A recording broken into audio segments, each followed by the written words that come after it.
Hello அஸ்ஸலாமு அலைக்கும். எல்லோரும் எப்படி இருக்கீங்க? நல்லா இருக்கீங்களா? அல்ஹம்துலில்லாஹ்.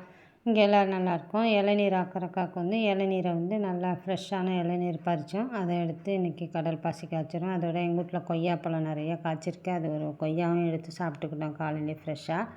கடல் பாசியை ஒரு 5 நிமிஷத்துக்கு ஊற போட்டிருந்தேன். அதை எடுத்து தண்ணி ஊற்றி நல்லா டைல்யூட் பண்ணி நல்லா கரைச்சிக்கணும். நல்லா கரைச்சிக்கிட்டு ஒரு அரை இனிப்பா சீனி போடணும். சீனி போட்டு நல்லா கரைஞ்சதும் அந்த இளநீரையும் தேங்காயையும் தூக்கி ஊற்றிடணும். ஊற்றி கொதிக்க விடக்கூடாது. கொதிக்காமல் கிண்டி விட்டு தூக்கி கோப்பையில் ஊற்றிடணும். ஊற்றி அப்படியே அரை மூடி தேங்காய் பால் திக்கான பால் எடுத்து அதில் ஊற்றிடணும். ஊற்றி ரொம்ப கலக்கக்கூடாது. பரவலாக விட்டு அப்படியே 3/4 மணி நேரம் ஓரமாக வச்சு மூடி வச்சிட்டிங்கன்னா நல்லா திக்கான லேயராக கிடச்சிரும்.